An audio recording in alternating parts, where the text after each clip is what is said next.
যখন আপনার স্ত্রীর কথায় অনেক বেশি বিরক্ত লাগবে, স্ত্রীকে অসহ্য মনে হবে, পর মনে হবে, স্ত্রীর চেয়ে বাহিরের মানুষকে বেশি আপন মনে হবে, ঠিক তখন বুঝে নেবেন আপনার ধ্বংস অতি নিকটে। আপনার স্ত্রীকে আপনার ক্ষতি করবে, তার চোখের পানির কারণে আপনি যে অভিশাপ পাবেন, তার কারণে জীবনে কখনো এগিয়ে যেতে পারবেন না। জীবনে উন্নতির জন্য শত চেষ্টা করলেও সেই একই জায়গায় রয়ে যাবেন। হ্যালো ভিউয়ার্স, আসসালামু আলাইকুম। সবাই কেমন আছেন? আশা করি আল্লাহর রহমতে সবাই ভালো আছেন। আজকে আরেকটি নতুন ভিডিও নিয়ে আপনাদের মাঝে চলে আসলাম। একটা ছোট্ট গল্প বলি।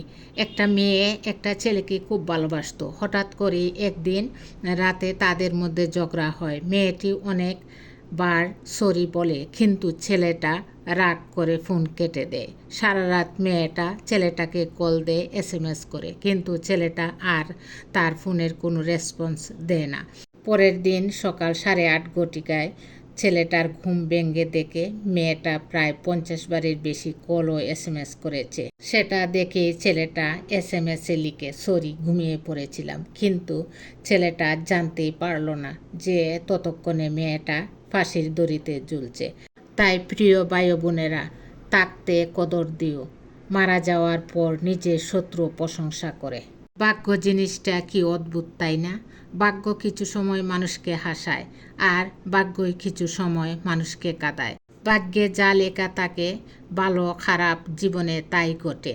তার থেকে বেশি কিছু মানুষের হাতে কিছুই করার থাকে না। কিছু মূল্যবান কথা বলছি। তুলনা নয়, কৃতজ্ঞতা শেখো। অন্যের জীবনের সাথে নিজের জীবন তুলনা না করে যা আছে তার জন্য কৃতজ্ঞ হওয়াই শান্তির পথ। জীবনে ঠকবে, হারাবে, হয়তো ভেঙেও পড়বে, কিন্তু একদিন ঠিক বুঝবে সব কিছু তোমাকে কিছু না কিছু শিখিয়েছে। কারণ জীবন সব সময় ঠিক সময়ে সব কিছু ঠিক করে দেয়, আর সব জায়গায় নিজের যোগ্যতা প্রমাণ করতে যাওয়া বোকামি। কে বেশি জুড়ে দৌড়ায়, কুকুর না বাঘ? এই নিয়ে একবার রেস অনুষ্ঠিত হলো। কুকুর দৌড়ে গেলেও বাঘ তার জায়গায় থেকে এক চুলও নড়ল না। যেভাবে ছিল সেইভাবেই বসে রইল। সবাই যখন কারণ জানতে চাইল, তখন বাঘ বলল, কখনো কখনো নিজেকে শ্রেষ্ঠ প্রমাণ করার চেষ্টা করাটাই অপমানজনক। মানুষ কেন আল্লাহকে ভুলে যায়? অনেক সময় মানুষ ভাবে, আমি সব কিছু করতে পারি, আমার কারো সাহায্যের প্রয়োজন নেই।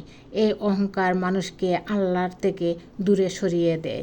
আল্লাহকে কেন তাকে স্মরণ করতে হবে? এই জ্ঞান না থাকলে মানুষ আল্লাহকে গুরুত্ব দেয় না। অতিরিক্ত পাওয়ার আকাঙ্ক্ষা, লোভ, কামনা, বাসনা মানুষের মন থেকে অপমানকে সরিয়ে দেয়। কারো দুর্বলতা নিয়ে কখনো মজা করো না।